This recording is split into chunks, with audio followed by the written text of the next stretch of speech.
बोलिए सतगुरुदेव की जय। ये काया है समृत केरी, काया की गत काह नहेरी। शिव गोरख सो पचपच हारे, इस काया का भेद न पाए। बड़ी अनूठी बात साहब बोल रहे हैं। वाह। यह पिंडे सब्रमंडे धर्मन ये मन को व्यवहारा, तीन लोक में मन है विराजे। तान चीने पंडित का जी, तीन लोक में मन का राज, चौथे लोक में नाम निर्वाण। साहब की वाणी में बहुत सार है। यह संसार काल है राजा, यह कर्म का जाल पसार है। यह जग देखो अनकट प्रीति, तजे सत्य और झूठ से प्रीति।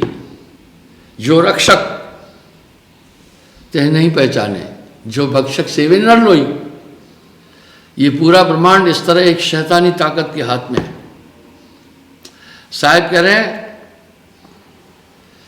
सयाद के काबू में है सब जीव बेचारे।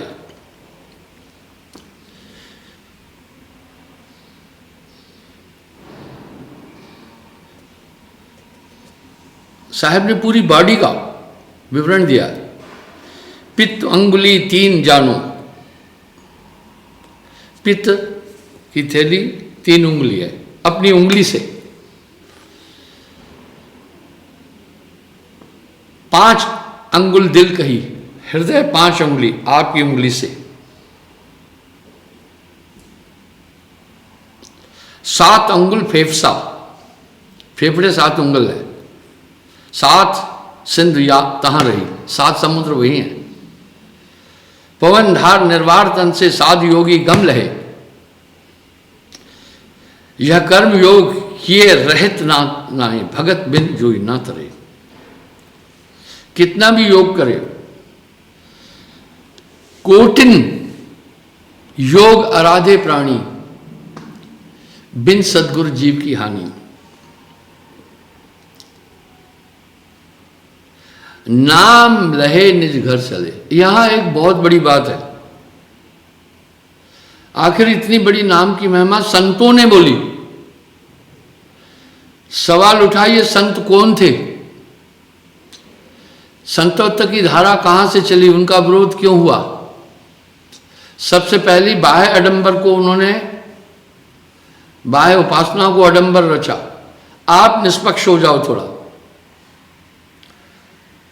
कबरा खड़ा बाजार में, सबकी मांगे खैर, ना काहू से दोस्ती ना काहू से पैर। वाह, ये कलयुग है। वाह। शमड़ी कटाए तुर्क हुए, छेदे कान हिंदू कहा है। इस बोलते को जानिए, हिंदू है कि तुर्क। साहब ने बड़ी खरी खरी बात बोली है। ये संतत्व की धारा साहब से चली। आखिर ये धारा क्या थी? ये 2 उपासनाएं पद्धति थी देश में, सरगुण निर्गुण। साहब ने इनका खंडन नहीं किया। अगर प्राइमरी स्कूल में आप पीएचडी की डिग्री लेने की कोशिश करेंगे, नहीं मिल सकती। सरगुण माया सार नहीं भाई। शुभ कर्मों को वर्जित नहीं किया। ज्यादा से ज्यादा आप स्वर्ग की प्राप्ति कर सकते हैं, लेकिन कर्म छीने पर मृत्यु लोका। आवागमन का फेरा नहीं मिटेगा। यहां उस धारा में मुख्य ये बात है। इसलिए संतों का जम के विरोध हुआ। इन दोनों उपासनाओं से परे साहब ने नाम का महात्म बोला आकर। सरगुण में शुभ कर्म तीर्थों का महात्म है। ये बुरा है ये नहीं कहा, लेकिन इसका प्रतिफल छोटा है। अगर आप चपरासी का काम कर रहे हैं तो आपके पास अधिकार कम होंगे। भाई आईएएस ऑफिसर हैं, कलेक्टर हैं, तो बड़े अधिकार हाथ में होते हैं। इस तरह ये भवसागर से जीव नहीं तर पाएगा इससे। अब निर्गुण भक्ति, जिसमें पंचमुद्राएं खेचरी, भूचरी, चाचरी, उन्मुनी, अगोचरी, आप विश्वास करना, निर्गुण भक्ति करने वाले योगी साकार भक्ति नहीं करते हैं, वो नहीं पूछते हैं देवी देवताओं को, निर्गुण में ही देखिए हमारे यहाँ धारा है। इसी तरह इस्लाम में भी मार्फत शरीर रहते हैं, शिया और सुन्नी है धाराएं, इस्लामों में ईसाइयों में भी है, रोमन कैथोलिक प्रोटेस्टेंट्स यही धाराएं हैं। फिर जैनियों में भी है दिगंबरी और श्वेतांबरी, यही धाराएं हमारे यहाँ भी है, सरगुणी और निर्गुणी। हमेशा इनका विवाद रहा आपस में, इतिहास इसकी बात बता रहा है। लेकिन ये दोनों उपासनाएं निरंजन तक जाती है। यहां दादू दयाल जी ने बड़ा सटीक शब्द कहा, कोई सरगुण में रीझ रहा, कोई निर्गुण ठहराए, अटपट चाल कबीर की मुझसे कही न जाए। साकार कहो तो माया माही, निराकार कहे आहे नाही, है जैसा तैसा रहे कहे कबीर विचार। अब यहां पहला प्रश्न उठा, हमारे देश में उपासना पद्धति का संचालन कौन कर रहा है? किसके हाथ में बागडोर है? खट दर्शन, इसको कहते खट दर्शन। जोगी, जंगम, सेवड़ा तांत्रिक, कर्मकांडी, सन्यासी और दरवेश। खट दर्शन में झगड़ा कीनो, ब्रह्म रूप काहू नहीं चीनो। वाह! अब ये 6 धाराएं भक्ति की है और ये खट दर्शन उनको संचालित करते हैं। यानी बाकी में 2 धाराएं, हमारे यहाँ 6 धाराएं हैं। जोगी कह रहा है कुछ नहीं है, अपने अंदर की ताकत को जगाओ। इसलिए योगियों में एक अहंकार भी आता है और तुम ही सब कुछ हो। गोरखनाथ इत्यादि सर्वगुण उपासना नहीं करते थे, योग को महत्व देते थे।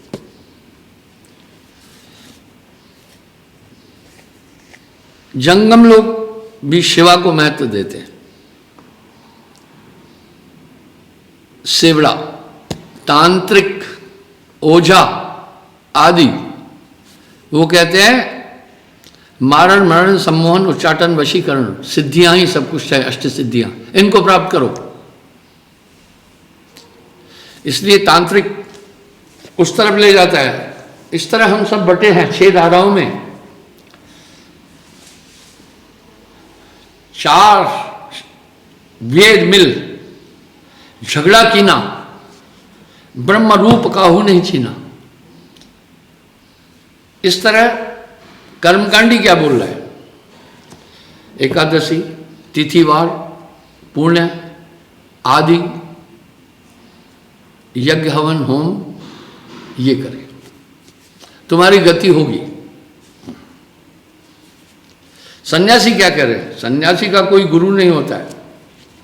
सन्यासी कह रहा है संसार का विषय त्याग करके अपने स्वरूप में जा, एकाग्र हो और कहो अहम ब्रह्मस्मि। तुम ही अगर ब्रह्म हो तो बंधे क्यों? तो कहते माया ने बांधा, तो माया तो फिर बड़ी हुई ना।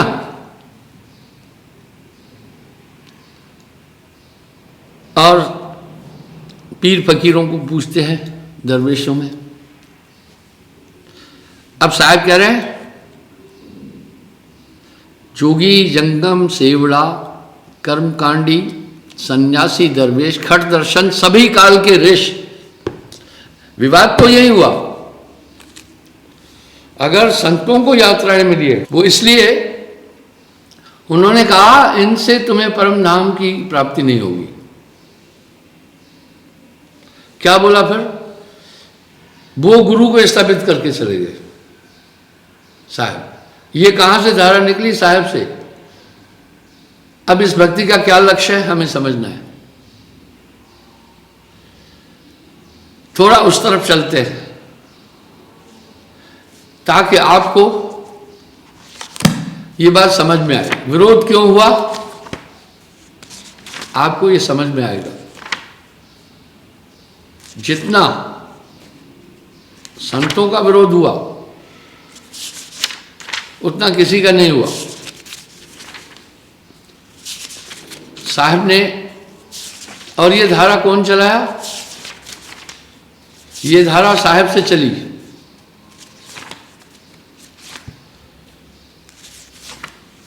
इस पर थोड़ा सा चिंतन करते हैं।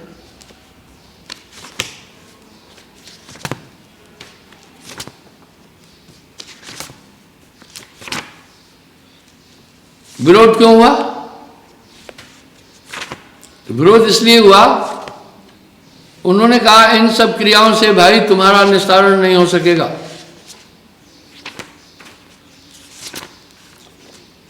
कोटिन योग, आराध्य प्राणी,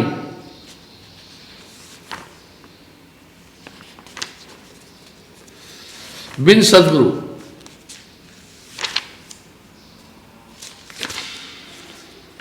आदमी नहीं छूट सकता है। आइए, विरोध हुआ बड़ा, आप सुनते भी हैं। संतों को बड़ी यंत्रणाएं दी गई। ये संतत्व की धारा चली साहब से।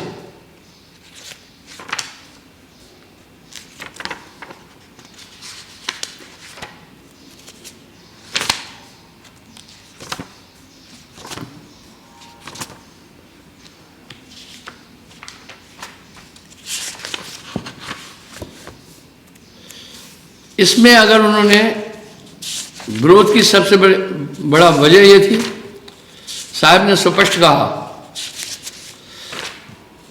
ये सब काल पुरुष की जाल है, तंत्र मंत्र सब झूठ हैं, मत भरमो कोई, सार शब्द जाने बिना कागा हंस न कोई। इसलिए वो सर्वगुण उपासना में नहीं गए। एक वर्ग ने बड़ा विरोध किया।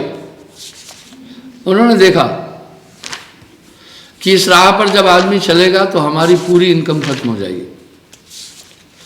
खास वजह ये थी। पर संतों ने अपनी जीवन, संतों की पद्धति बड़ी सादगी की थी। मैं इसमें एक सटीक शब्द साहब का लिखा हुआ है, साहब की भक्ति के कुछ नियम बड़ा शास्त्र है, तो इनमें से मैं निकाल के आपको थोड़ा बताऊंगा, क्षमा चाहूँगा। तो इस तरह अब साहब देखो एक शब्द में क्या करे, तीरथ जाय बलाय हरदम पर भी, तीरथ कोटि अनंत है। अरे कह रहे तीरथ कोटि अनंत है तुझ में, रे गंग जमुन जहाँ दोए, जहाँ गंगा जमुना है आदमी सीधा इलाहाबाद पहुंचता है। अब साहब क्या करे, बाएं ईंडा दहने पिंगला मध्य सुषुम्ना हुई।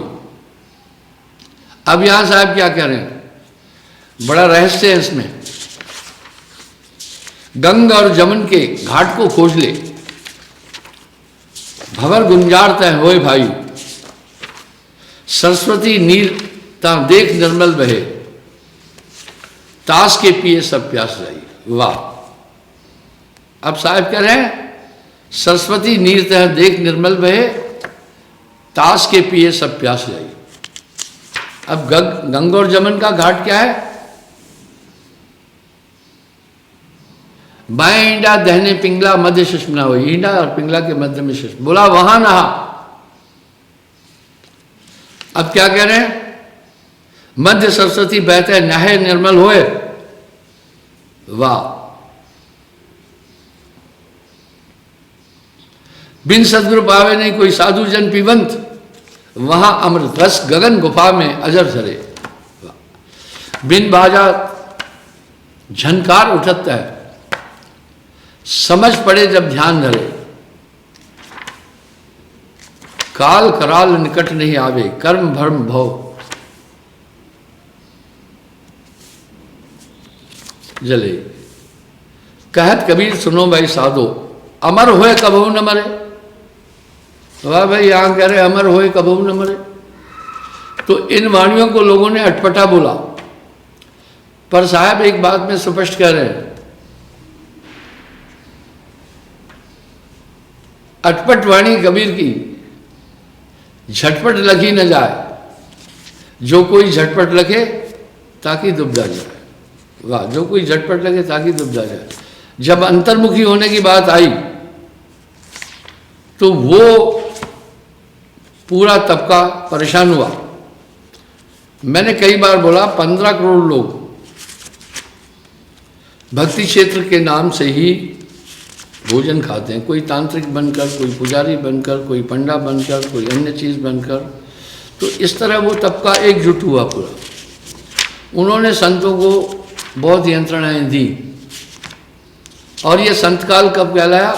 नानक देव जी ने अपनी वाणी में साफ साफ कहा है, ये साहिब से ही चला। अव्वल संत कबीर हैं, दूजे रामानंद, तासे भक्ति प्रगट भई, सात दीप नौखंड। मैं आपको सिद्धांत बताना चाह रहा हूं कि आखिर इस भक्ति में जो साहब ने स्थापित की उसके नियम क्या है, उसमें उन नियमों को भली भांति आप समझें। तो बंधुओं,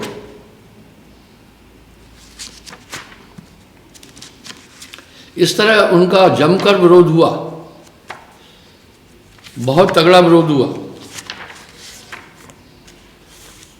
पर संतत्व की धारा चली। आप विश्वास करें, वर्तमान में इस समय भी दुनिया के अंदर 50 करोड़ लोग हैं जो साहिब की आइडियोलॉजी को स्वीकार करते हैं। और जन्मअंग की साखियों में नानक देव जी ने साहिब की बड़ी स्तुति की है। अगर आप ग्रंथ साहिब का अध्ययन करेंगे तो उसमें भी आपको साहिब विशेष दिखेंगे।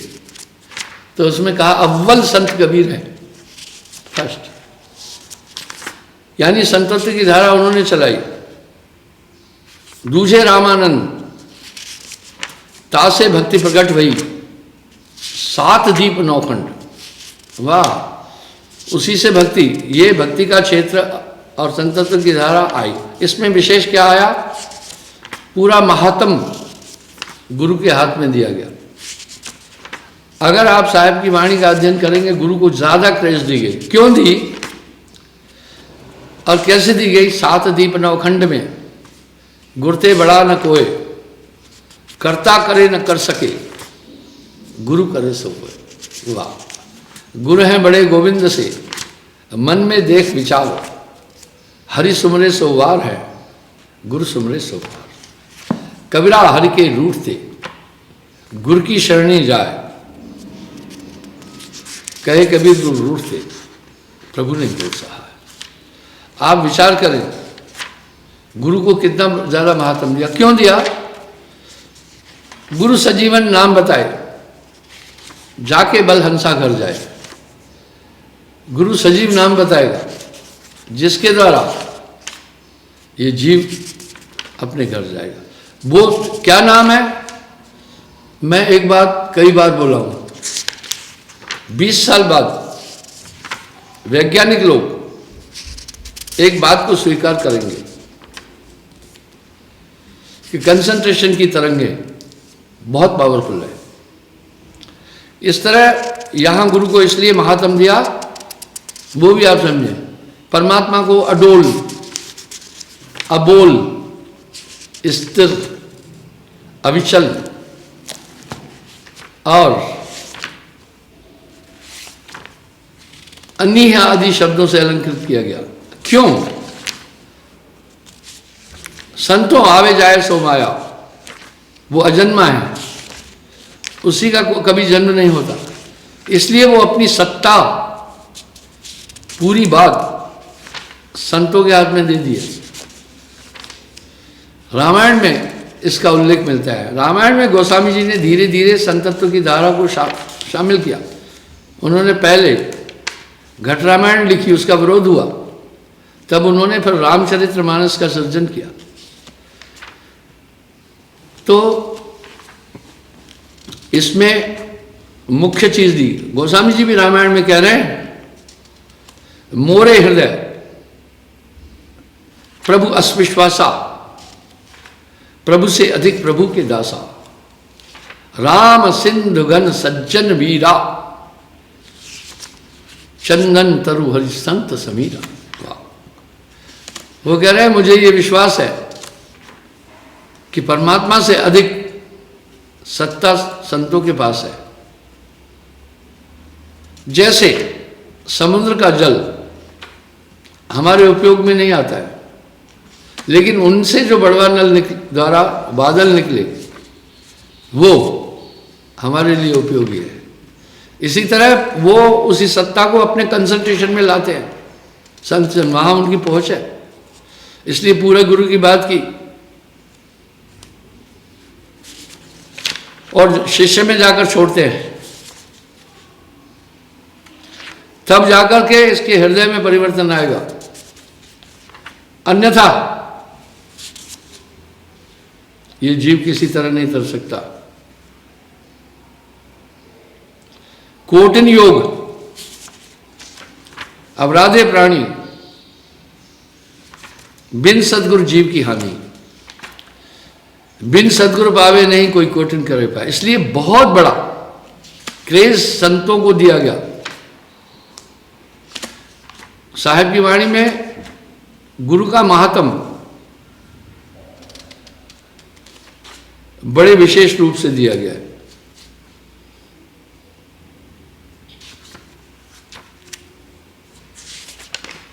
तो बंधुओं, अर्थात हरि सेवा युग चार है, गुरु सेवा पलेख, तिसका पट्टन नाम तुलाक, संतन किया विवेक। जब ये स्थिति बनी तो लोग गुरु के ऊपर डिपेंड होने लगे। आइए, वो जैक हो जाते हैं पाइया, गहरे पानी पैट, मैं ये 10 मिनट इसको ढूंढने में लगे। एक अभिगत अतीत सत्य पुरुष की भक्ति करना, उसके अतिरिक्त किसी और भी ध्यान न करना, वह सत्पुरुष केवल सदगुरु की शिक्षा और संवेद के अध्ययन से जाना जा सकता है, अन्य कोई भी मार्ग उसकी प्राप्ति का नहीं है। परम पुरुष और गुरु में लेश मात्र अंतर न जाना, वह अलग पुरुष की आरसी, संतन केरी देह, लखा जो चाहे अलग में, उन्हें में लख ले। जो भेद समझेगा उसकी मुक्ति नहीं होगी। साहब, अपने गुरु की सेवा तन मन धन से करना, गुरु वचन का विश्वास करना, गुरु का आज्ञाकारी रहना, सत्य कबीर और गुरु में भी कुछ भेद न समझना, गुरु के ऐश्वर्य और सिद्धि की तरफ कभी ध्यान न करना। जो अपने गुरु को परमात्मा करके मानता है और ईश्वर के समान उसमें भक्ति रखता है, उसी का कार्य पूर्ण होता है। गुरु में भेद न करे। गुरु साहिब तो एक है, दूजा सबई विकार, आपा तज के गुरु भजे तब पाए दीदा। जो गुरु में भेद बुद्धि रखता है, करता है, वह हतभाग्य सदा निष्फलता को प्राप्त होता है। अब साहब यहाँ क्या करें? अपने उपार्जन का 10वां भाग अवश्य गुरु को भेंट करना, सदा अधीनता से गुरु का धन्यवाद करना। अब यहाँ एक प्रश्न उठाइए, क्या पंडागिरी है क्या? ना ना ना ना, पंडागिरी नहीं है। मैं उदाहरण देता हूँ। सेना से रिटायर हुए मुझे 30 साल हुए। व्यापक रूप से मैंने भक्ति का क्षेत्र तब से किया, पहले था, लेकिन सैनिक जीवन में मैं थोड़े लोगों को, करीब 1500 लोगों को कुल नाम दे पाया था, फुर्सत नहीं थी। बाद में अभी पूरे विश्व में मैं ये भक्ति फैलाया, पूरे विश्व में। ऐसा नहीं है कि फर्जी दिखाएं, हजारों लोग मेरे यूक्रेन में शिष्य है, कई जगह इस तरह से मैंने ये चीज़, कैसे? ये सब संगत की सेवा से हुआ, अन्यथा मेरे पास तो इतनी संपत्ति नहीं थी। अमेरिका जाने के लिए 2,10,000 का किराया लगता है, मैं नहीं जा पाता, वहाँ भी लोगों को चिताया। इसलिए सेवा का महत्व तो बहुत दे दिया, तीनों तरह से सेवा हो। ये बड़ी बड़ी इमारतें बना दी, लोगों के रहने की व्यवस्था की, वो आकर दीक्षा लेते हैं। कोई भी संस्था धन के बगैर चलती नहीं है। तो इस तरह सेवा को बहुत नानक जो गुर सेवे अपना हो तिस बलिहारी जामा, ये शास्त्र कह रहे हैं। सदगुरु की सेवा सदा वेद बुद्धि त्याग कर प्रेम और भक्ति से करना। जिस पर सदगुरु की दया होती है वही दोनों लोक में भाग्यवान होता है, वही दोनों लोक में सफल काम होता है। अब यहाँ नानक देव जी क्या फरमा रहे हैं? सदगुरु की सेवा सफल है।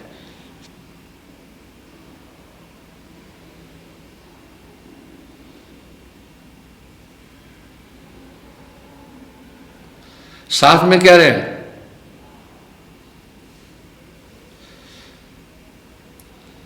स्वपक्ष में कि दृढ़ संतों के वचन सुनना चाहिए। क्यों? स्वधर्म के पूर्ण और दृढ़ संतों के वचन से धर्म में दृढ़ता, आस्था और स्वधर्म प्रवीणता होती है। इसके उल्टा विपक्षी धर्म के पक्षपाती साधुओं के वचन से अश्रद्धा और भ्रम पैदा होगा। पूरा सदगुरु सेवी है, सर्व चराचर जीवधारियों पर समान भाव से दया करना, यह है शिक्षा साहब की। किसी स्वरूप आकार में भी जीवधारियों सबको अपने शरीर और आत्मा के समान जानना। किसी देश काल में भी किसी जीवधारी को दुख न देना। जीव दया और आत्म पूजा इन समदेव और नहीं दूजा। संसार में अपने निर्वाह इस प्रकार करना कि कभी भी अपनी ओर से किसी जीवधारी को किसी प्रकार की हानि न पहुंचे। सब जलचर, थलचर, वनचर, पशु पक्षी स्वयं स्थावर जंगम पर समान दया दृष्टि रखना। सबको अपने ही शरीर और प्राण के समान समझना। जीव न मारो बापरा, ये कैसी भक्ति है? मांस खा करके कह रहे हम भक्त हैं। वो ये तो वर्जित है वेदों में भी। अहिंसा परमो धर्म है। साहब ने तो यहां तक लताड़ा, मांसाहारी मानवा प्रत्यक्ष राक्षस जान, उसकी संगत मत करो, होए भक्ति में आन। जैसा खाए अन्न वैसा होए मन। मांसाहारी में दया नहीं हो सकती है, निम्रता नहीं हो सकती है, इसलिए वो मोक्ष का अधिकारी नहीं है। मांसाहार सब घोर पापों में से बड़ा पाप समझना। मांसाहारी चाहे कैसे भी गुण और पुण्य से पूर्ण क्यों ना हो, परंतु कभी भी वह सत्य मार्ग को प्राप्त नहीं कर सकता। मांसाहारी आत्मज्ञान का अधिकारी नहीं हो सकता, उसकी मुक्ति कभी नहीं हो सकती। ये देखिए, रजबीरज का पुत्रा, रजबीरज से बॉडी बनी है। जब ये बात कहते हैं तो कहते हैं भैया उनको बुरा लगता है, बहुत बुरा लगता है। मदरा तथा अन्य सर्व मादक पदार्थ भी मांस के समान त्याज्य है। अमल पदार्थ जग में जीते, अभक्ष जानकर तजिए तेते, इसलिए हमारे यहां वर्जित है ये। कोई मादक पदार्थ का व्यसनी ध्यान नहीं कर सकता, क्योंकि ध्यान बिना ज्ञान प्राप्त नहीं हो सकता, ज्ञान बिना मोक्ष नहीं। विभिचारी को नरक प्राप्त हुआ। पर नारी के रास्ते अवगुण हैं गुण ना है। रावण के 10 सर गए, पर नारी के माए। जितने आकार और रूप ब्रह्मांड में है वे सब निरंजन का रूप है, वो बुद्ध कहलाते हैं। उनमें से किसी को भी पूजने वाला मोक्ष का अधिकारी नहीं।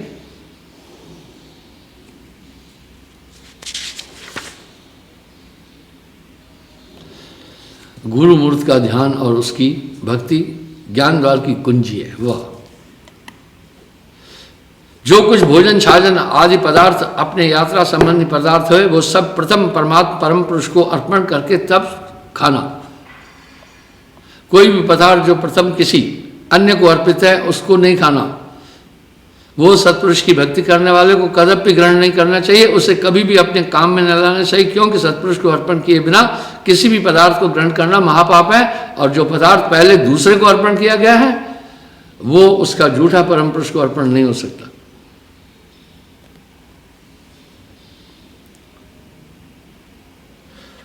सत्पुरुष का भोग लगाए बिना भी कदापि कोई पदार्थ ग्रहण न करना।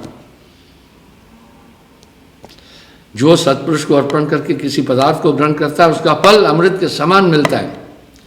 इसलिए उचित है कि अत्यंत शुद्ध और स्वच्छ भोजन आदि काम लाएं, न झूठा खाना न झूठा देना। इसलिए वैष्णव में बड़ी शुद्धता है खान पान की भी। झूठ न बोलना, झूठे वचन न देना, झूठे का संग न करना, झूठे से किसी प्रकार का व्यवहार न करना। वाह! न चोरी करना, न चोरों का साथ देना, न उसकी संपत्ति में सहमत होना, न उसकी संपत्ति को लेना, न माल देना, न उसके निकट जाना। एक बहुत बड़ा सेठ था सुनार, एक चोर से सामान लिया। जब चोर को पकड़ा गया, कहाँ माल बेचा, उसने बताया, उस सेठ को पुलिस ने बहुत मारा। कहा, इतना बड़ा सेठ होकर तू चोरी का माल लेता है, इसलिए वो चाहे फ्री में भी मिले मत लेना। जुआ न खेलना, जुआ महान दुखों का घर है, जुआरियों की महान दुर्दशा होती है। महाराजा नल, महाराजा युधिष्ठिर आदि पुण्य स्वरूप धर्मात्माओं को भी जुआ ने कैसा नष्ट कर दिया, दुर्दशा ग्रसित कर दिया। जुआ, झूठ, चोरी, व्यभिचार, हिंसा आदि सब पाप परस्पर एक संबंध रखते हैं। आजकल ये क्रिकेट का सट्टा शुरू हुआ ना। मैं आपको एक बात बताता हूँ, आप एक घर में रहते हैं, आप घर की समस्याओं को जानते हैं, आस पड़ोस मोहल्ले के लोगों की थोड़ी थोड़ी समस्या जानते हैं आपके पास। मेरे पास तो इतनी समस्याएं रोज आती है, मैं अनगिनत। इस सट्टे, जुआ में सट्टे के कारण इतने लोग बर्बाद हुए हैं, बहुत बर्बाद हुए। बैंकों में काम करने वाले लड़के, एक लड़के ने इसी सट्टे में सर्विस होम लोन लिया, रिश्तेदारों से लोन लिया, गहने सब बीबी के, हार गया, बहुत हार गया। उसका बाप कहा, अभी ये कुछ करने वाला है सोसाइटी वगैरह, ये फेडअप हो गया है। मैंने, जुआरी गया हुआ धन प्राप्त करने के लिए कोशिश करता है, वापस नहीं आता है। आज तक जुआ से कोई बना ही नहीं। जुआ आज न मुआ तो कल मुआ, हमारे यहां वर्जित है। देखिए नियम कितने उत्तम है। हमेशा श्वेत वस्त्र उज्जवल रखें, सफेद कपड़े में गुण है, कोई भी दाग गंदगी नहीं रहेगी, दिखेगी एकदम। बाकी रंग रंगीले कपड़ों में तमाम जर्म्स रहेंगे, इसमें ये नॉर्मल वस्त्र बाना है। एक मनुष्य को सत्य पुरुष की भक्ति और सत्य पथ में प्रवेश कराने का फल करोड़ों गौओं को कसाई के हाथों से बचाने की पुण्य से भी बढ़कर है। नहीं है। यंत्र मंत्र तंत्रादि की और कभी ध्यान न दें, ये मुक्ति और भक्ति के शत्रु हैं। इनका साधन करने वाला छल कपट व्यंजन में फंसकर महादुराचारी हो नरक का अधिकारी होता है। जितने तंत्रादि के साधन है सब नरक के मार्ग हैं। सुषुम्ना वेद के बिना दूसरी पुस्तकों का अध्ययन भी नहीं।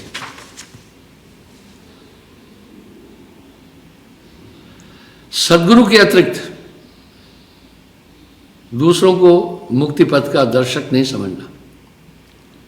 सद्गुरु की शिक्षा के बिना मुक्ति कदापि नहीं हो सकती। ये सब बाकी नियम फुटकर में साहब के सिद्धांत लेकर चल रहे हैं पंथ, पर साहब को छिपा रहे हैं, कह रहे हैं ये तो हमारी शिक्षा है, ये भी चले।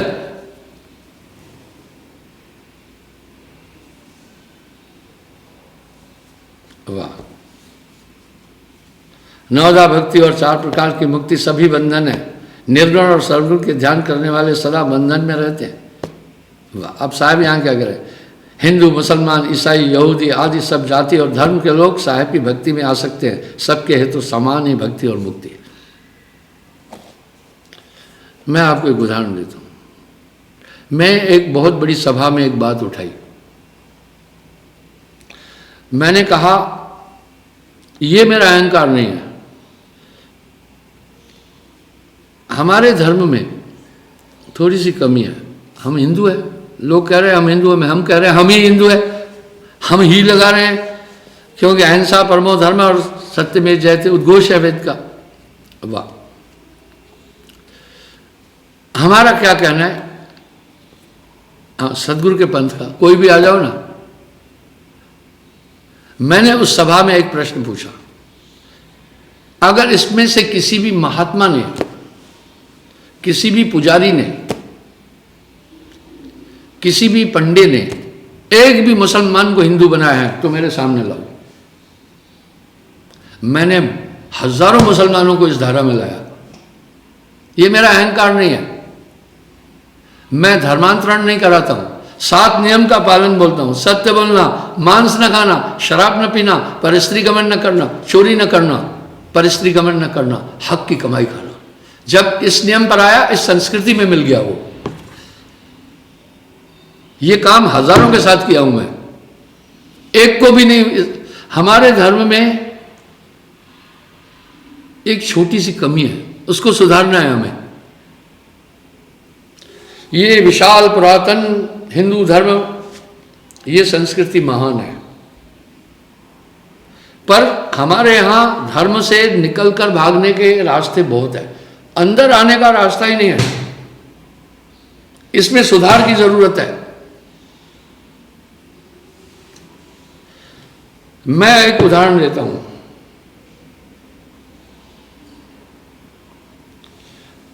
औरंगजेब ने बलपूर्वक हिंदुओं को मुसलमान बनाया।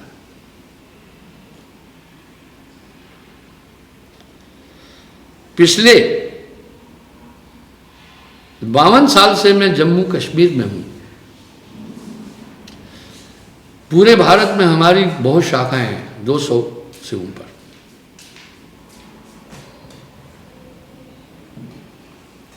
यहां की संस्कृति और इतिहास को ठीक से जानता हूं। परशुराम ने भी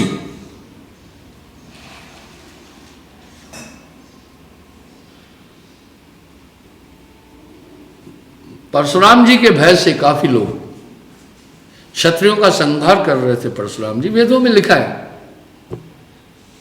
हम अपनी तरफ से बनाकर कोई बात ही नहीं कर रहे। वो क्षत्रियों को चुन चुन कर मार रहा था। उसके भय से काफी क्षत्रिय लोग लोहार बन गए, सुनार बन गए और SC ST में आ गए ताकि हम बच जाएं। इसलिए भी वो लोहार सुनार अभी भी अपना टाइटल लगाते, अपने को क्षत्रिय बोलते हैं। सही में वो क्षत्रिय है, पर मृत्यु के भय के कारण उन्होंने निम्न वर्ग को अपना लिया ताकि हम बच जाएं। इसी तरह औरंगजेब ने जब कत्लेआम शुरू किया तो विवश किया मुसलमान बनने के लिए, लेकिन अभी भी तो वो कन्वर्ट ही हो गए, मुसलमान बन गए भय से। अभी भी वहां मोहम्मद फलाना मनहास, ये मनहास क्षत्रियों में लिखते हैं, फला शफी पंडित, मोहम्मद शफी पंडित। पंडित पीछे क्यों लगाया, आगे मोहम्मद लगाया? उन्होंने पहचान रखी, we are belong from Hindu religion. अभी भी है वहां भट्ट आदि। तब जब औरंगजेब का शासन समाप्त हुआ, विखंडन हुआ, वो कन्वर्डी पूरे राजा हरि सिंह के पास पहुंचे। कहा, महाराज हम भय के कारण से धर्मांतरण हुआ, हम वापस इस धारा में आना चाहते हैं।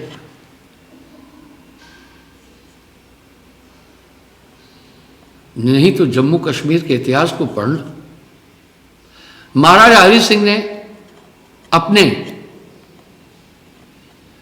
संदेशवाहक काशी जी भेजे, बोला वहां जाकर के पूरा पता करो कि जो कन्वर्टी है, हिंदू मुसलमान बन गए थे औरंगजेब के कारण, क्या वापस हिंदू बन सकते हैं?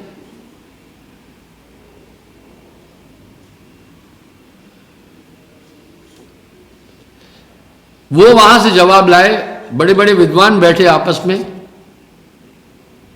उन्होंने कहा ना, वो अभी हिंदू नहीं बन सकते, अभी वो हिंदू नहीं बन सकते। राजा हरि सिंह ने उनको कहा, भाई मैं माफी चाहता हूं, मैं धर्मविद नहीं हूं, बड़े बड़े विद्वान पंडितों का यह मानना है कि आप अब हिंदू नहीं बन सकते। आज वही टेररिस्ट होकर के समस्या उत्पन्न कर रहे हैं। मैं आपको एक उदाहरण देता हूं। भारतीय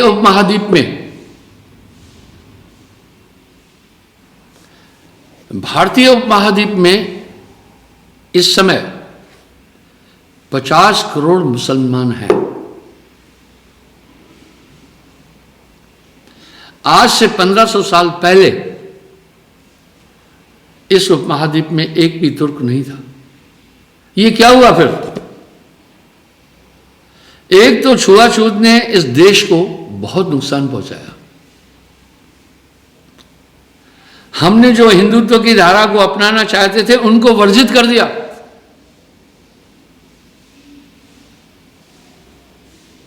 मैं न तो मायावती वाली वाणी बोल रहा हूं, न तो नौलखा वाली, मैं इनसे परे हूं। मैं राजनीति को दूर से नमस्कार करता हूं। मैं राजनीति को एक दूषित क्षेत्र मान रहा हूं। राजनीति वैसे सेवा का क्षेत्र है, लेकिन अभी इसमें साम दाम दंड भेद सभी चल रहा है। मैं किसी पार्टी का नाम ही नहीं ले रहा हूं, आप खुद देख लें। मैं राजनीति नहीं हूं। जाति और धर्म के नाम पर वोट लेना ही नहीं चाहिए, यह तो बिल्कुल साफ संविधान की तरफ से दिशा दी गई है। तो उनको वर्जित कर दिया हम सब लोगों ने, नहीं आने दिया, धर्म स्थानों में नहीं आने दिया। वो खिन्न हुए। वही हमारे जो हिंदू थे वो मुस्लिम बन गए, ईसाई बन गए, अन्य धर्मों को अपना लिया। वहां उनको इज्जत मिली। मैं ये कहना चाह रहा हूं, हमें यहां पर थोड़ा, हम देखो कितनी तरीके से कार्य कर रहे हैं। मैं कहता हूं, लोग कहते हैं हम हिंदू हैं, हम कह रहे हैं हम ही हिंदू हैं। हम मांसाहार हमारे यहां वर्जित है, मदिरा पान वर्जित है, झूठ वर्जित है। तो अब अन्य धर्म जो बाद में स्थापित हुए, इस सनातन धर्म से पहले कोई धर्म नहीं था पृथ्वी पर। ये हमारे ऋषि मुनियों ने चलाया, बहुत सुंदर था। धीरे धीरे इसमें कुरीतियां आती गई। इसलिए यहां से लोग, अब आप देखें, दुनिया में सबसे ज्यादा जनसंख्या ईसाइयों की है। ईसा मसीह को 220 साल हुए और हमारा इतिहास बहुत प्राचीन है, ये देश प्राचीन है। तो हमने जब, हमारे यहां द्वार आने के बंद है, जाने के पूरे खुले हुए। मैं कह रहा हूं आने के द्वार भी खोलो ना, तो ये संस्कृति विशाल होती जाएगी। आने के द्वार भी खोलो। अब मेरा क्या तर्क है, जिसने मुझसे नाम लिया, मांस नहीं खा रहा है, शराब नहीं पी रहा है, पर स्त्री गमन नहीं कर रहा है, वो परम हिंदू हो गया। साहब की वाणी में है, मांसाहार तो वर्जित है, वैष्णव में भी वर्जित है। मेरी मां खुद वैष्णव है, अब तो चली गई वो बेचारी, बाद में दीक्षा ली मेरे गुरुदेव से। तो खान पान बड़ा शुद्ध है उसमें, इसलिए तो कबीर साहब वैष्णव में ही गए थे। मैं ये कहना चाह रहा हूं, एक ही जात सकल संसारी, जात पात का चिन्ह न कोई, कैसे दूसर जाति हुई। एक ही राह से सब जगह है, एक ही में सब जाए समाये। मां का रज पिता का बिंदु, किसको कहता तुर्क व हिंदू। हम सिर्फ एक मुहर धर्म की लगाकर घूम रहे हैं, उस पर नहीं चल रहे, उस पर चलना है, तब महान हो जाएगा। ये सच में महान धर्म है, इसकी संस्कृति ऋषि मुनियों ने स्थापित की है। लेकिन कुछ ने अपने हितों के लिए वर्गीकरण ज्यादा कर दिया। तो संतत्व की धारा में साहब का पहला स्टेप ये था, यू वेलकम, हमें ज्वाइन करो, इन धाराओं पर चलो। आप मानेंगे, यूक्रेन में ही करीब हजारों लोगों को मैंने नाम दिया, जबकि वो क्रिश्चियन है, उन्हें खाते मांस, उन्हें पीते शराब। मैंने यही प्रश्न उठाया, अगर एक पंडित पुजारी ने, किसी इस्लाम और ईसाई को इस धारा में खींचा है, तो लाओ मेरे पास। अब यहां कोई दिशा दो ना उनको, लोगों को कहो, जब अहिंसा परमो धर्म है तो नहीं खाओ ये मांस आदि। आज तो डॉक्टर भी कह रहे हैं बी वेजिटेरियन, बस साच कहो तो मारन दाई, झूठ कहा नहीं जाए, संतो झूठे जगपति है। इसलिए मैंने एक बात पहले भी बोली, मैं अहंकार नहीं करता। गर्व न कीजिए मामरे, गौरव हित हरि आहारी, गौरव हित रावण गया पाया दुख भारी।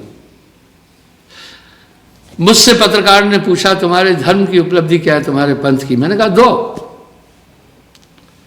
कश्मीर से कन्याकुमारी, कच्छ से कोहिमा, पूरा भारत का भ्रमण करना, तो कबीर पंथ में पिछड़े लोग और दलित लोग हैं। मैंने ये मिथक तोड़ा, अहंकार से नहीं बोला, उनको प्यार दिया, वेलकम। मैंने करीब 3-4 लाख ब्राह्मणों को दीक्षा दी और साहब के झंडे के नीचे लाया। मैं उन्हें प्रमाण दिया, भाई कबीर को अछूत कह रहे हो, आज से 600 साल पहले काशी का राजा वीर सिंह बघेल क्षत्रिय था, साहब से दीक्षा लिया। और काशी का सबसे बड़ा विद्वान सर्वदानंद पंडित, शास्त्रों में देखो, वो कबीर साहब से शिक्षा लिया। और मैंने इतने ही 3-4 लाख क्षत्रियों को भी नाम दिया, उनको समझाया what is the ideology of the Kabir. इतने ही महाजनों को, मोर देन मिलियन लोगों को दीक्षा दी है, झूठ नहीं बोल रहा हूं, और छोटी बिरादरी को, और सब प्यार से बैठकर खाते हैं। मैं कह रहा हूं जो मांस नहीं खाता, शास्त्र में लिखा है, उसे तीर्थ जाने की जरूरत नहीं है। मांसाहार घोर पाप है। जब हम कह रहे हैं अहिंसा परमो धर्म, तो फिर क्या है?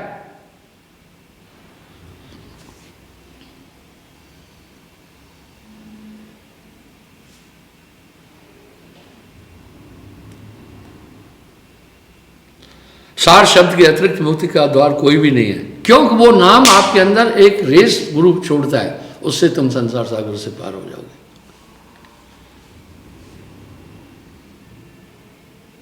निंदा, ईर्ष्या, वैमनस्य, छल, कपट, अभिमान आदि मुक्ति के शत्रु हैं। मैं अक्सर कहता हूं दुनिया में बहुत बड़े गंभीर लोग आए जिन्होंने ताकत के द्वारा अन्य धर्म को तोड़कर एक धर्म स्थापित किया। समाज उन्हें नहीं भूलेगा, भूलेगा नहीं, वो चले जाएंगे, बड़े बड़े धुरंधर चले गए, इतिहास याद रहता है। इदी अमीन को कोई भी सम्मान की दृष्टि से नहीं देख सकता, चाहे कितने भी युग गुजर जाए। तानाशाह और बलपूर्वक लोगों पर अत्याचार करने वाले थे। इसलिए भैया जनता जनार्दन को नमस्कार करना, उनको हमेशा उनका सम्मान करना। ये 4 दिन का शरीर है, पता नहीं कब चले जाए। रावण को कोई इज्जत से नहीं देख रहा है, हमेशा जलाया जा रहा है। गुणानिधि पूजा गुण नस्लिंग वस्त्रम, निष्कपट होकर के सबका भला चाहो, इसी में हित है। और ये चीज इसलिए मैं कह रहा हूं भाई, आप मां का राजपिता का बिंदु किसको कहता है? तुर्क में हिंदू, ना कोई तुर्क नहीं कोई हिंदू, सिर्फ मां का राजपिता का बिंदु। चाहे कंगन बना हो सोने का, कंगन नाम कहलाता है, धातु सोना है। चाहे अंगूठी बनी हो, चाहे कुछ भी बना है। इसी प्रकार मिट्टी से बने जितने भी भांडे हैं वो सब मिट्टी के बर्तन कहलाते हैं। इस तरह सबका शरीर रजबीरज से बना हुआ है। जन्मते शूद्रम, सभी जन्म के साथ शूद्र है। उत्तम कर्म करने के साथ, कर्म से ही जाति स्थापित है।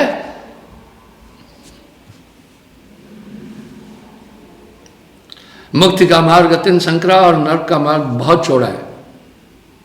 कबीर साहब विदे उनका देह कभी न कल्पे, और वो दुनिया को दिखा के गए, आई एम नॉट बॉडी। इससे बड़ा प्रमाण दुनिया में किसी ने कभी नहीं दिया। जो कोई सदगुरु की शरण में आए, उसे शरण के नियमों का भली प्रकार पूर्ण करना उचित है। अभी कोई अगर ये संस्कृति को मानने वाला हिंदू कहे मैं गाय का मांस खा लिया था, मुझे माफ करो, तो आप माफ कर पाएंगे क्या? वर्जित है ना, वर्जित चीजों को न करो। परमात्मा का भय मुक्ति का सच्चा चिन्ह है। हमेशा याद रखना, कर्मों का हिसाब होता है। सच्चे प्रेम के बिना भक्ति निष्फल है। धन्य है वे जो शरीर का मोह छोड़कर भक्ति में लगते हैं। उद्धारता के बिना कोई भी भक्ति पद प्राप्त नहीं कर सकता।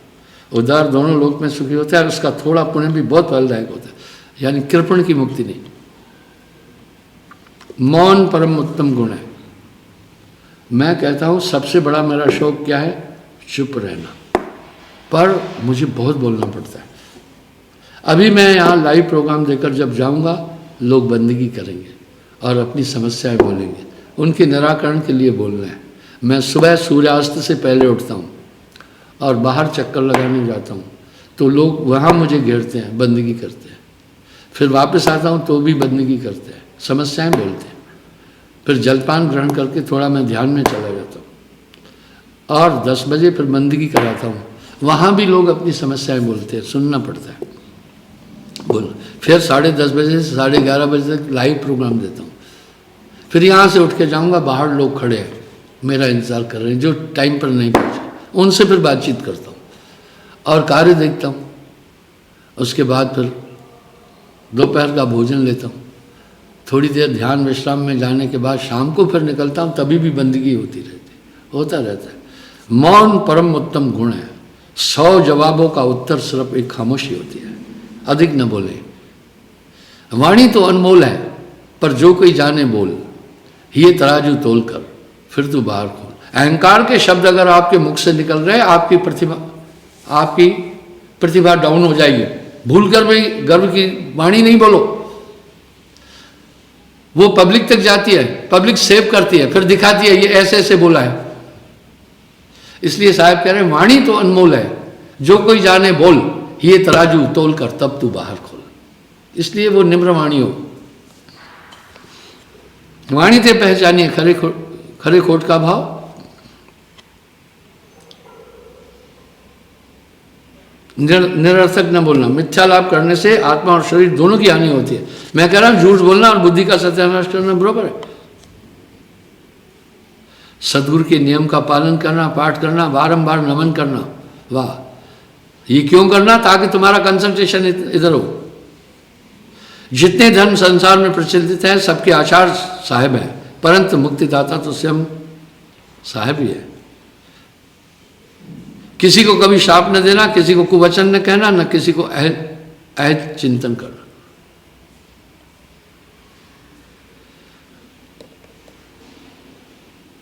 परमात्मा सर्वत्र पूर्ण जानना, किसी प्राणी को कभी दुख न देना। किसी प्राणी को दुख देना ईश्वर को दुख देने के तुल्य है, ये समस्त उसी के है। इसलिए सतान जीव न मारो बापरा, सबके एक है प्राण, हत्या कबो न छूटती, कोट सुनो तुम प्राण। वाह, बाइडेन ने एक बड़ा प्यारा शब्द कहा, आप किसी के प्रति हिंसक व्यवहार मत करना। किसी से व्यवहार करने से पहले खुद सोचना, हिंसक वाणी नहीं बोलना। वाणी मीठी बोलिए, दिल का आपा खोए, औरों को शीतल करे, आप भी शीतल होए। जो बाइडेन ने एक बात बड़ी प्यारी बोली, बोला मैं जानता हूं ट्रंप की इस समय क्या दशा होगी, क्योंकि इस हार को मैं कई बार झेल चुका हूं। देखिए कितनी निम्रता की बात बोल दिया। आप ऐसा ना करें। बेशक मंदिर मस्जिद तोड़ो, बेशक, किसी शायर ने बोला, बेशक मंदिर मस्जिद तोड़ो, और भी गिरजाघर है, तसल्ली नहीं तो गिरजाघर भी तोड़ो, पर किसी का दिल ना तोड़ो, ये खास खुदा का घर है। मत सता किसी को ज़ल्म, मत किसी की आहले, दिल के दुख जाने से हर्फ भी हिल जाते हैं। आपकी वाणी आपका पहचान है, इसलिए उसको सोच कर बोलना। वाणी तो अनमोल है, जो कोई जाने बोल, ये तराजू तोल कर फिर तू बाहर खोल। अब मैं यहाँ गालियां बकता रहूं, अब शब्द बोलता रहूं, तो मेरी छवि धूल हो गई कि नहीं हो गई? हिंसक वाणी बोलता रहूं तो भी हो गई कि नहीं हो गई?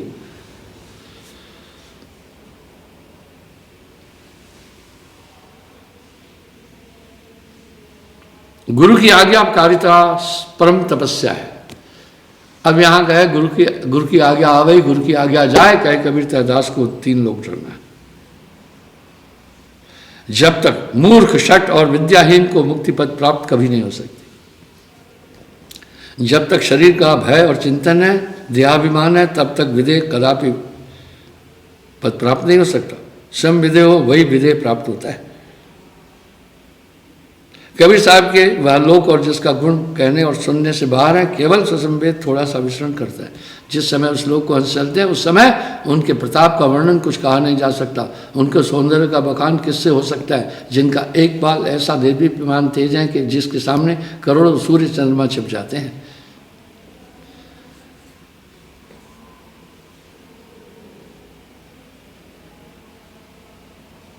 वाह। तो बंधुओं, समय हो रहा है। आज पुनः मैंने 10 मिनट बाद में सत्संग शुरू किया और लगभग 1 घंटा हो गया। माफ़ी चाहूँगा, प्रसंग ऐसा था।